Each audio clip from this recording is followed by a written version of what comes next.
मंच पर उपस्थित हमारे आदरणीय चेयरमैन साहब, जो इलाहाबाद की भूमि से इतनी दूर चल के आए हैं, मैं उनको धन्यवाद कहना चाहूँगा।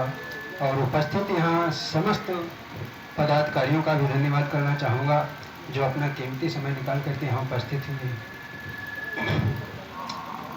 विचार की बात यह है, अभी हमारे आदरणीय चेयरमैन साहब जी ने बहुत कुछ बताया और बहुत बढ़िया सीख दी और बहुत बढ़िया बात की। इससे हमें बहुत कुछ सीखने को मिलता है। मैं ज़्यादा कुछ न कहते हुए अपने ही पदाधिकारियों से निवेदन करना चाहूँगा कि विद्यालय शिक्षालय जो है हमारा बनकर तैयार है। जो पेंडिंग कार्य हैं वो भी समय से ही पूरे कर लिए जाएंगे और जुलाई में जो है विद्यालय का संचालन होना है 1 जुलाई से।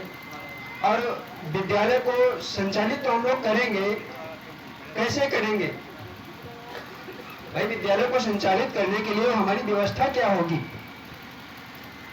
ऐसे थोड़ी ना हम संचालित कर देंगे, उसकी व्यवस्था होनी चाहिए और व्यवस्था हम लोगों को ही करनी है, यानी पूरे संगठन के व्यक्ति को करनी है।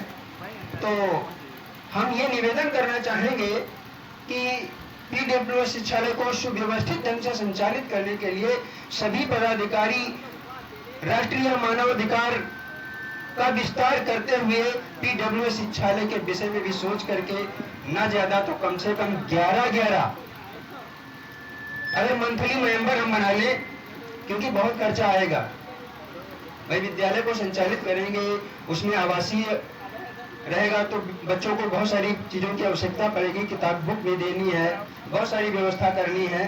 तो उसके लिए अगर हमारे यहाँ के सभी लखीमपुर खीरी के सभी पदाधिकारी अगर थोड़ी सी मेहनत कर लें और 11 पीडब्ल्यू शिक्षालय के मंथली सदस्य बना लें, कुछ भी हो, चाहे वो एक रुपया कहा जाता है प्रतिदिन के हिसाब से, चाहे वो 31 रुपए का हो, चाहे वो 51 रुपए का हो, चाहे वो 101 रुपए का हो, ऊपर जिसकी मर्जी जो। तो अगर 11 हम लोग सदस्य बना लेंगे तो हमारी जो संचालन की व्यवस्था है उसको हम सही ढंग से कर पाएंगे। कुछ लोगों के मन में ये विचार आता है कि हम लोग जो है ऐसा नहीं कर पाएंगे, हमारी लोग बात नहीं सुनेंगे। क्यों नहीं सुनेंगे? जब हम अपनी बात अच्छी प्रकार से उनको सुनाएंगे तभी वो सुनेंगे।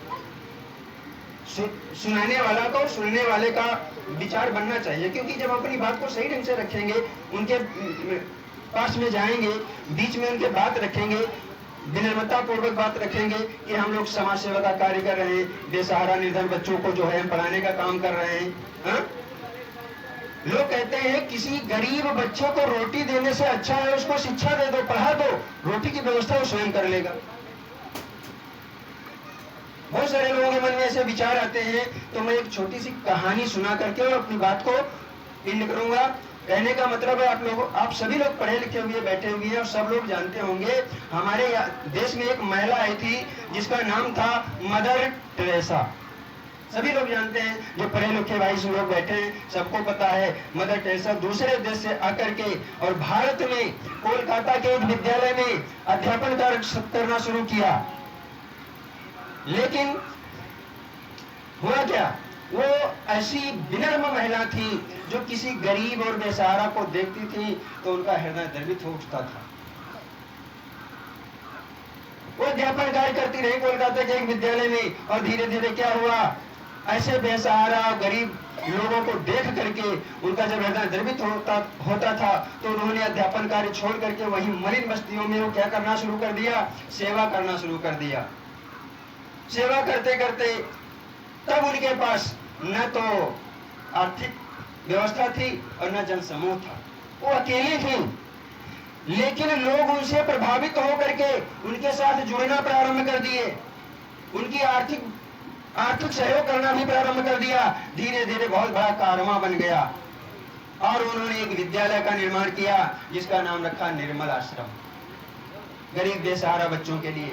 हाँ, और हम लोग क्या सोच रहे हैं कि हम ये नहीं कर पाएंगे। क्यों नहीं कर पाएंगे? जो एक महिला बाहर से आकर के हमारे यहाँ ऐसे ऐसे काम कर सकती है। जब वो अकेली थी, कोई भी उनके साथ नहीं थे, न तो आर्थिक व्यवस्था थी, न उनके पास जनसमूह था, लेकिन धीरे धीरे उन्होंने बहुत बड़ा कारवां बनाया। तो इन कहानियों से हमें शिक्षा मिलती है और सेवा का भाव हम आप लोगों को बता दें। हम अभी 5 दिन पहले एक कार्ड डाले थे, हमारे गांव का ही मैटर था। संगठन में कितनी शक्ति है इसको भी आप लोग जान लीजिए।